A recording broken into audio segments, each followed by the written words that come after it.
Welcome back, everybody, to the 1987 Supermod. I'm your host, as always, Brad Drake, and today is another introduction video. Today, I'm going to show you how to create new title belts into the database of the mod, if you should ever choose to. Now, introducing a title belt into the database doesn't mean that it's going to be in your save. So if you have a current save going, the title is not going to show up in the save. You're going to have to then recreate it in the save, and you won't be able to do a title history for it. But when you do it in the database for any future saves, that title will automatically show up in the save when you create your new save. So a lot of you may have never done this before, so I'll go ahead and show you here how to do it, okay? So we're looking at the WWF's titles here, and this is for May 1987, right? I have already added two titles in there that we're going to go over today. I added the WWF International Heavyweight title and the WWF North American Heavyweight title. Now, obviously, both of these titles are retired. They're no longer in the game. I'm sorry, they're no longer in the promotion in 1987, but it's cool to have these title histories in there because it not only shows you the title histories from the wrestlers for the wrestlers, but it also gives the opportunity to bring the title back if you want to. So this has been a fun part of putting together version 7.0 is to add all these dozens and dozens of old title belts back into the game. So let's get to it. Let me show you how to do this, okay? So this is the WWF North American Heavyweight title. Okay, in the database, if you click on the picture, it brings up a listing of all the title belts in the system, right? There was no title belt for the WWF, there was no picture for the WWF North American Heavyweight title, okay? So I had to go online and look it up and find it, and then I went ahead and 200 by 100 is the size of pixels that you have to have for these pictures. Sometimes I will go to befunky.com and I'll actually angle the belts up like they have. Other times I just really don't care and I just put them in there and get to it. So I found the title belt, I downloaded it, I resized it to 200 by 100, and that's it. That's the WWF North American Heavyweight title right there in the picture. So it's in the system. We're live and in living color with that title belt color. I went ahead and made sure to own by WWF. Now, a lot of you will have noticed already in 7.0 that a lot of the defunct territories, they're just owned by the Alliance, okay? But in this case, obviously, the WWF is still around. So it's going to be owned by the WWF. It's just going to be retired. I've made this error numerous times where I've created old titles or future titles and put them as active. And then they show up in the game and I'm sitting there going, why are people winning those titles? They're not even around yet. It's because I forgot to click on retired, okay? So obviously the type was it was a singles title. And in these days, folks, you did not have triple threat matches and stuff like that. So I always put 1 versus 1.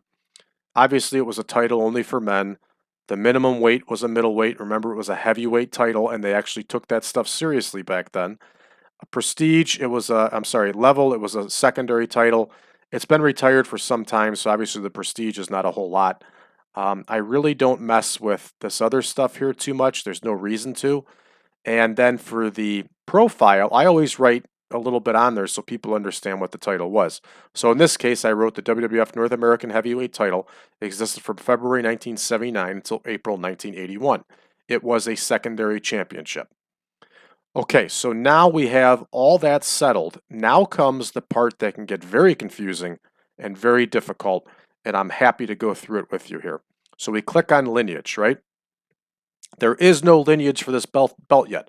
We are just creating the lineage for this belt. So we're going to name it. That's pretty simple. WWF North American Heavyweight. And I think there's under 10 winners of this belt. But just to be on the safe side, I always give the 3 digits. That way, in the lineage, it'll show up neat and clean in order. If you don't do it this way with the 0 ahead, when you start getting into double digits, you'll have, when you're trying to look things up, the lineage you'll say like 1 and then 10, right? It's very confusing. It's a pain in the neck, and I try to avoid it as much as possible. So let's take a look at our title lineage. I'm using Wikipedia. Wikipedia is just as accurate as pro wrestling title histories and the rest of them. And a lot of times when I'm dealing with hundreds of title changes and stuff like that, I will copy and paste the table from Wikipedia into Word and then print it out, and then by pencil go ahead and scratch out each person I introduce. It's the best way I found to stay organized. Otherwise, it really can get confusing. So in this case with our belt, our first winner was Ted DiBiase, who won the title on February 13th, 1979. So let's go back into there. Let's type in Ted DiBiase. He won the belt on February 13th, 1979. Okay, see how I did the date?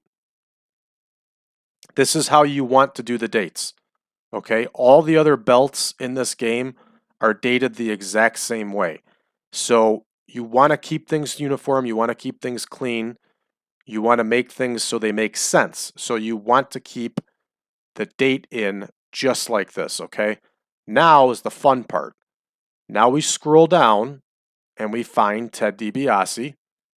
It'd make this a lot easier if we could search for it, but we can't. And we select Ted DiBiase. This means that when you're in the game and you click on Ted DiBiase's title histories, this title will show up in there with his reign. If you don't do this, then the reign will not show up in Ted DiBiase's title histories. For version 7.0, I added so many old wrestlers, and I had to comb through all the title histories and then click their name on the title histories. I'm sure I missed many of them, but I did the best I could. It's a painstaking, long process, okay? So Ted DiBiase held this title until June 19th, 1979. So now we clicked Save and Continue. We have to make sure to change the record name up to 2. And from what we just read, Pat Patterson won it from him. So we find Pat Patterson. We click on Pat Patterson. And again, this way when you click on the title histories of Pat Patterson, it will show up. So Pat Patterson won the title, lost the title on 8 November 1979. Okay, so we're all set here for Pat Patterson's title reign. We click on Next or Save and Continue. Now, Seiji Sakaguchi, hopefully I pronounced that correct, is the next name. And he held the belt until the 23rd of April, 1981.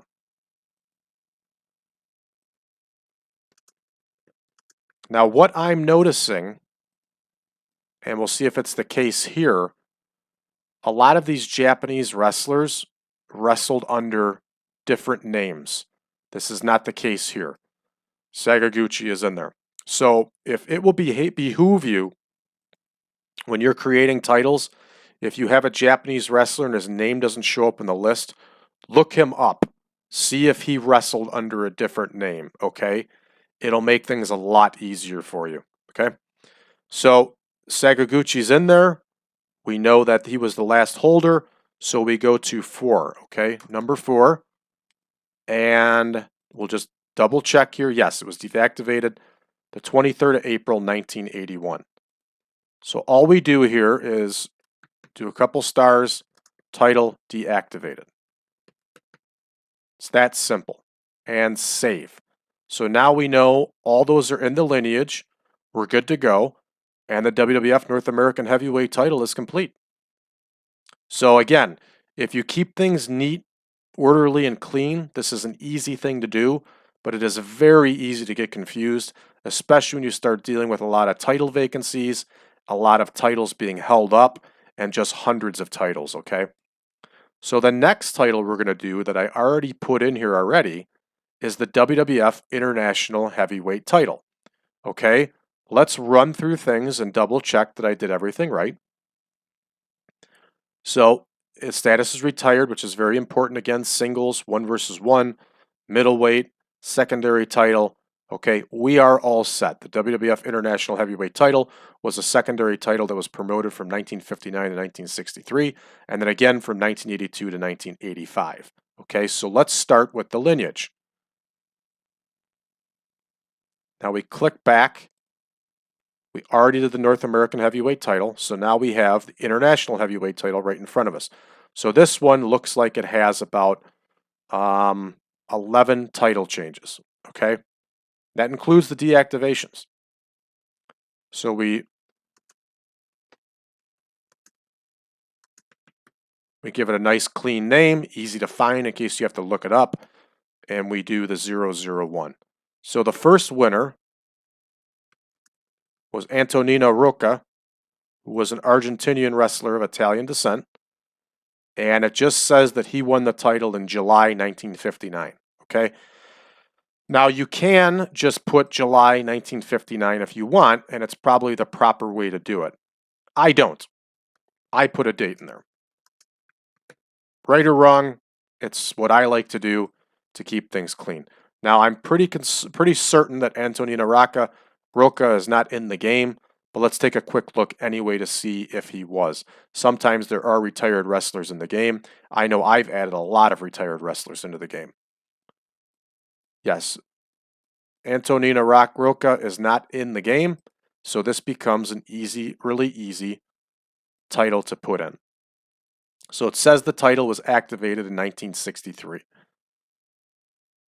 So again, let's have some fun with it.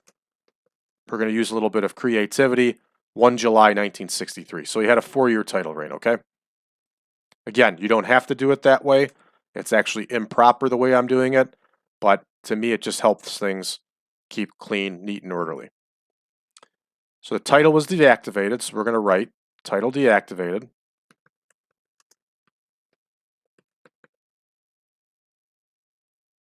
And we're going to continue to record number 3 now for the second holder of the title.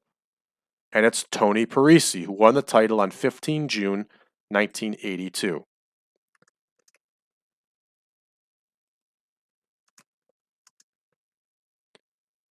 We scroll down here, Tony Parisi is definitely in the game.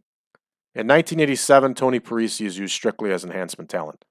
But Tony Parisi is another one like Victor Rivera, who held the WWF World Tag Team title, and at one time was a pretty decent star. But he's at the end of his career being used as enhancement talent. So Tony Parisi held the title until 18 August 1982. This is another thing you're going to learn, especially if you start doing Southern belts. They had very short reigns back then, and your arm will get sore from all the points and clicks. So Gino Bruto was the next champion, and I'll double check that I spelled that right. And I think he is in the game. Gino Brito, sorry, Brito. Pretty sure he is in the game.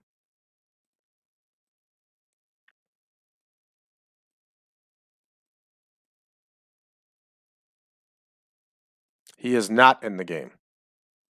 Okay, so again, that makes it easy for us. And he held until 30 August 1982.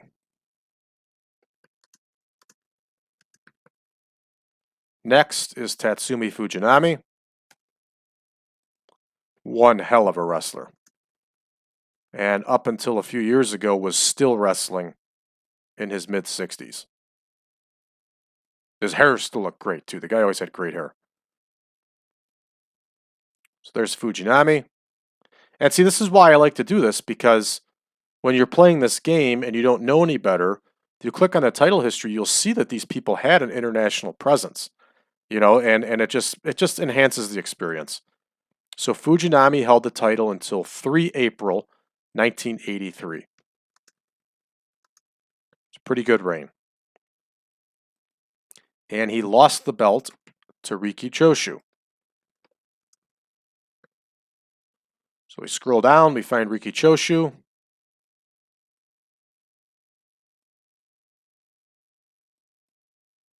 And Choshu held the belt until 4 August 1983.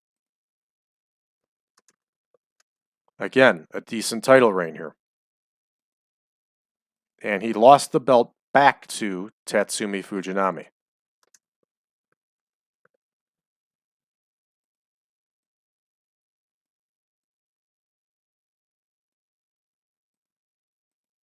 So in case you haven't noticed, folks, this is a painstaking process, and it takes a long time to do title belts.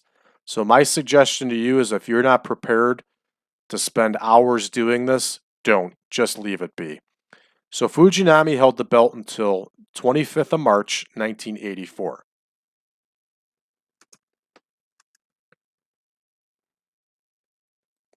Looks like the WWF turned this belt into a tool with their New Japan Pro Wrestling partnership. So they must have been having this belt defended in Japan, and then also in the United States as part of their relationship with New Japan. They also had the WWF World Junior Heavyweight title that was defended in Japan primarily, but it made its way to the States too. That's where the famous footage in 1982 of Dynamite Kid versus Tiger Mask in Madison Square Garden came from. So Maeda had the belt until 5th of July, 1984. So check out all these title changes. So they actually all were in the States except for the two in Tokyo. So this definitely became the belt of the partnership with New Japan. So 5th July, 1984, his title reign went to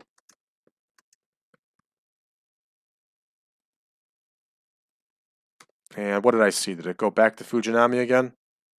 It did.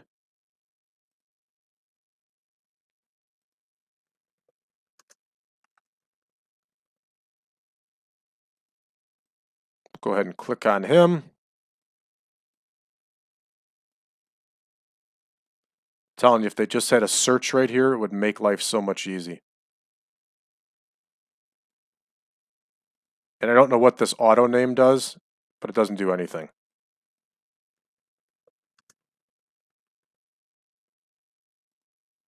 So I guess it's if you just want to make up title changes or something, I don't know. But it doesn't do anything. All right, there's Fujinami again. It looks like Fujinami vacates the title on 19 July 1985.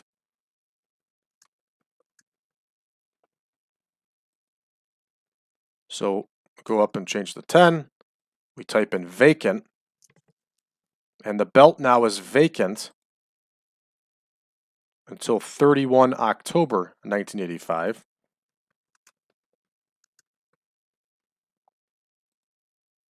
And then the title is officially deactivated.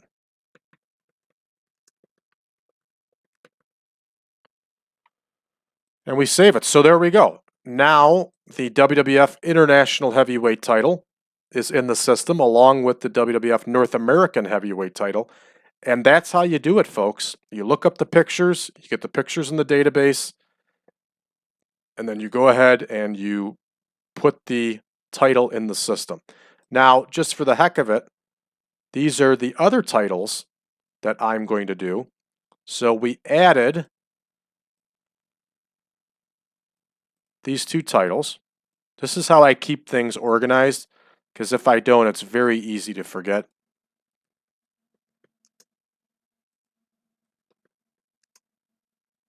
So these two titles are in the system now. And then we're going to add the WWF Junior Heavyweight. We're going to add the WWF Canadian Heavyweight. We're going to add the old United States Heavyweight and United States Tag Team titles. And we're also going to add the International Tag title. Okay? So, I hope this introduction video opened your eyes to something new, taught you a new skill. For if you ever have interest in creating your own databases for TEW or doing your own mod. So, that's how I do it, and I find it's the best way to do it, and I wish you the best of luck if you choose to do it too. So, with that, I thank you all for tuning in again today to this instructional video, and thank you very much, everybody, for participating in this channel and online and on social media. It has been a blast, and let's just continue going with this. It's a good time. I'm glad everybody's enjoying 7.0. I've gotten some rave reviews, and if you are interested in the mod and you don't have it already, go to www.braddrake.net/contact. Drop me a line. I'll be more than happy to send you the Google Drive link where you can download the picture pack and the database. And also, if you haven't already, please give this video a like, share this video, let your friends know about it, and make sure that you subscribe. Help us continue to grow. And last but not least, join us on Facebook, facebook.com/groups/1987 Supermod. That's facebook.com/groups/1987 Supermod. And join us in conversation on there. Thanks everybody for tuning in, and so long for now.